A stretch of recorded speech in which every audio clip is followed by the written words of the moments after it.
it's so important to have something like this academy.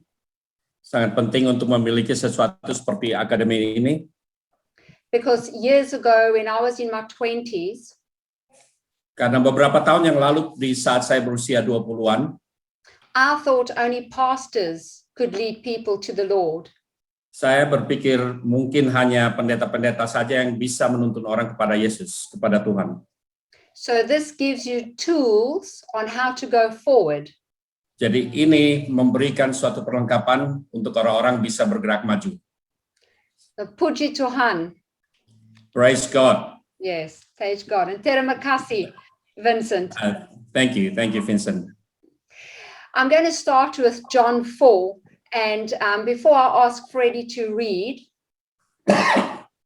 sebelum saya meminta Frederick untuk membaca di Yohanes 4, it says that Jesus was heading to Galilee, but needed to go through Samaria. Jadi bahwa Yesus sedang menuju ke Galilea, and he sits at the well. Dan pada saat dia di Samaria, dia sedang duduk di dekat sumur. And Fred, if you read from John 4, verse 7 to 19. Oke. Jadi saya akan baca di sini dari ayat yang ke-7 sampai 19. Maka datanglah seorang perempuan Samaria hendak menimba air, kata Yesus padanya, berilah aku minum, sebab murid-muridnya telah pergi ke kota membeli makanan. Maka kata perempuan Samaria itu kepadanya, masakan engkau seorang Yahudi minta minum kepadaku seorang Samaria? Sebab orang Yahudi tidak bergaul dengan orang Samaria.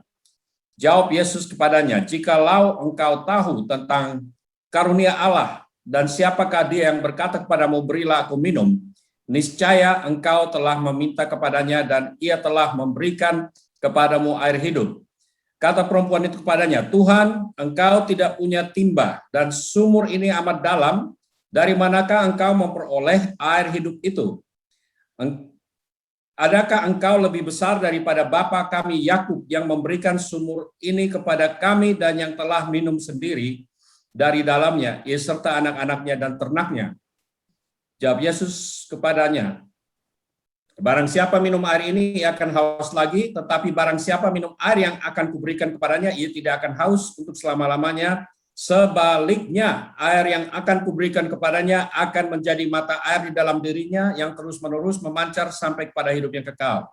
Kata perempuan itu kepadanya, Tuhan, berikanlah aku air itu supaya aku tidak haus dan tidak usah datang lagi ke sini untuk menimba air. Kata Yesus kepadanya, pergilah, panggillah suamimu dan datang ke sini. Kata perempuan itu, aku tidak mempunyai suami. Kata Yesus kepadanya, tepat katamu bahwa engkau tidak mempunyai suami, sebab engkau sudah mempunyai 5 suami, dan yang ada sekarang padamu bukanlah suamimu. Dalam hal ini engkau berkata benar. Kata perempuan itu kepadanya, Tuhan, nyata sekarang padaku bahwa engkau seorang nabi.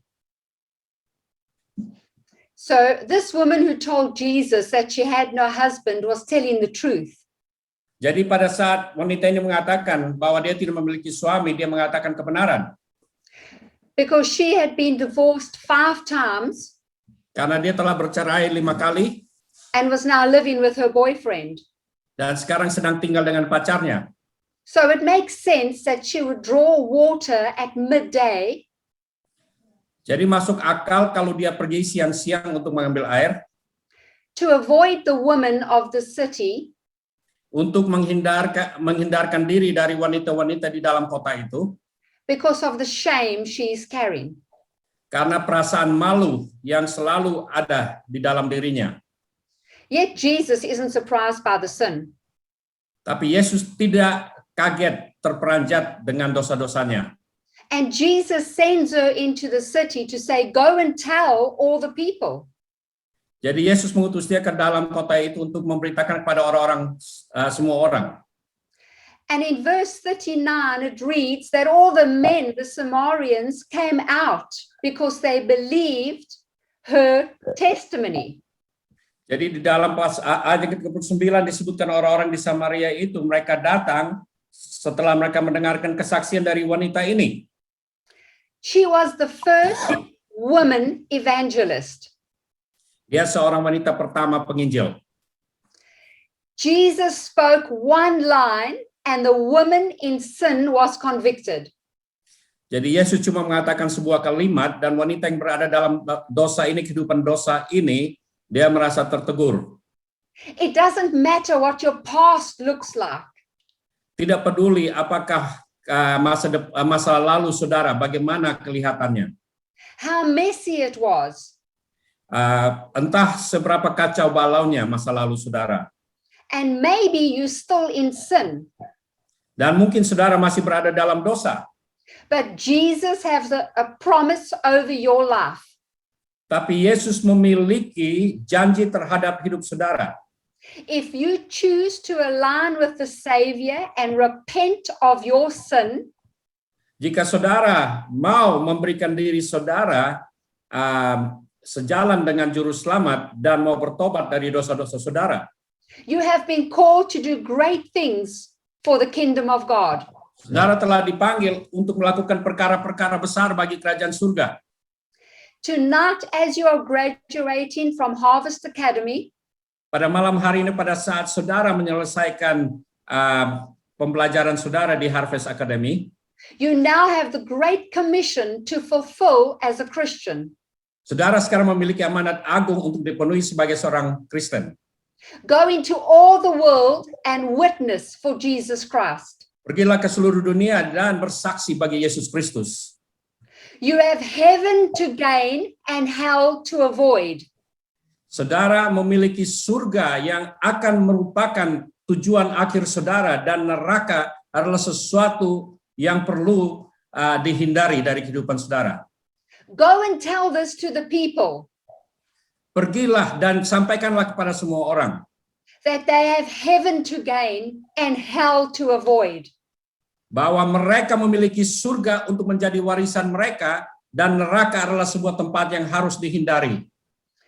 I want to tell you that in the 10 years I've been in ministry, saya mengatakan selama 10 tahun di dalam pelayanan, the greatest things I've learned is this.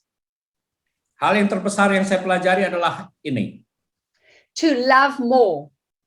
Adalah semakin mengasihi, lebih lagi, to have no arrogance, dan tidak memiliki keangkuhan, to remain humble, selalu tetap rendah hati, to be truthful in all you do, untuk berlaku benar di dalam segala tindakan kita, to give your testimony.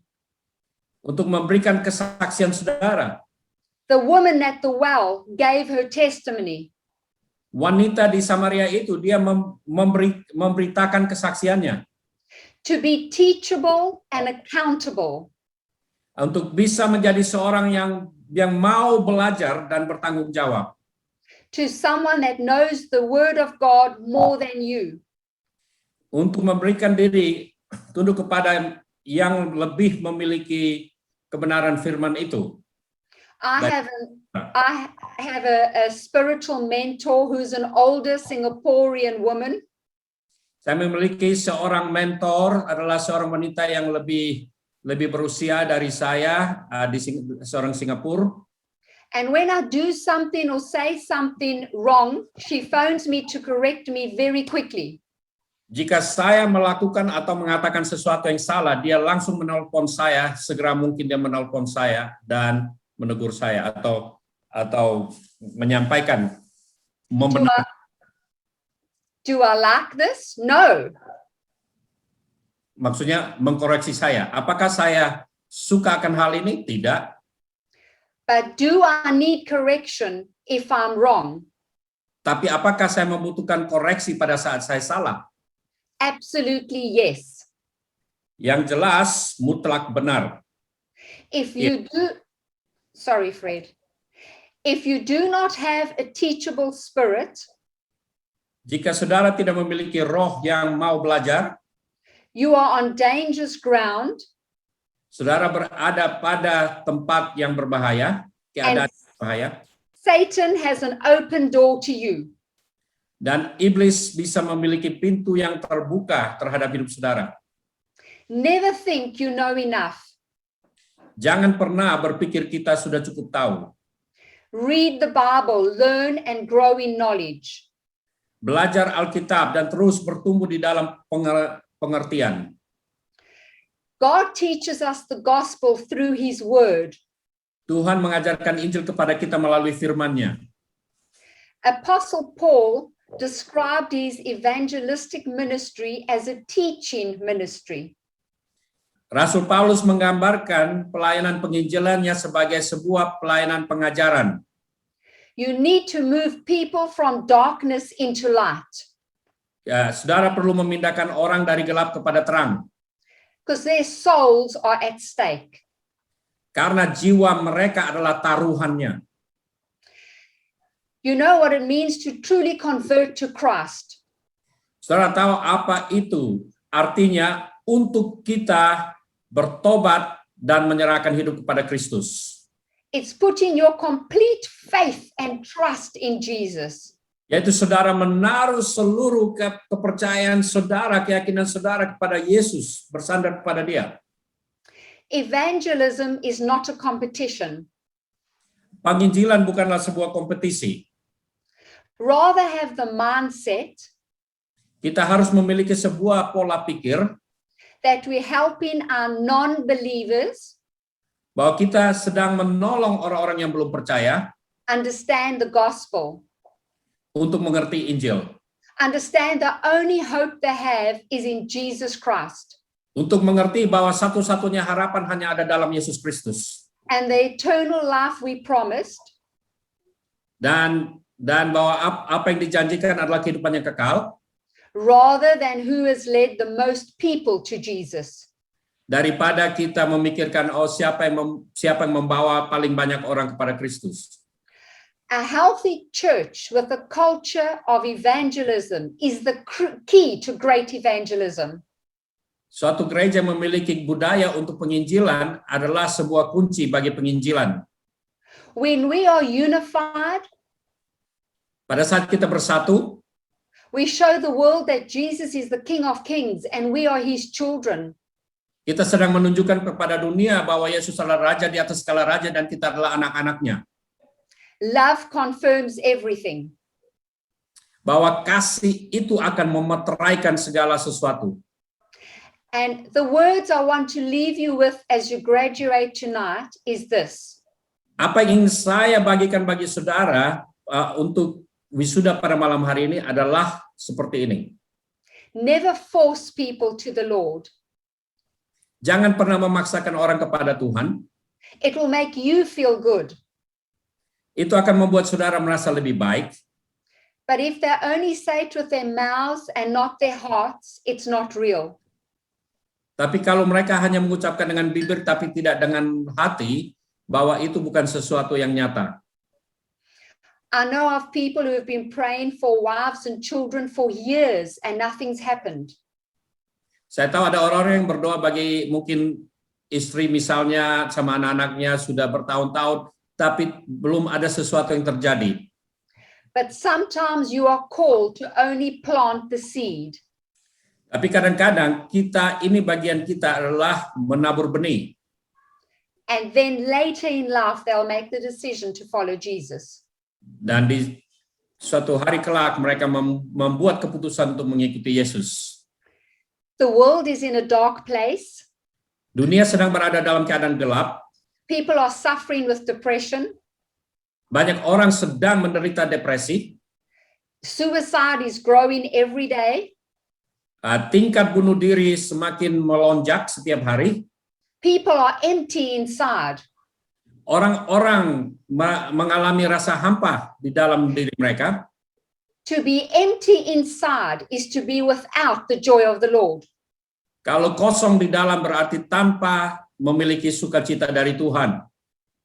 So as you're graduating now, Jadi pada saat saudara wisuda malam ini, go out, pergilah keluar, be bold, berani, spread the good news that we have a healer.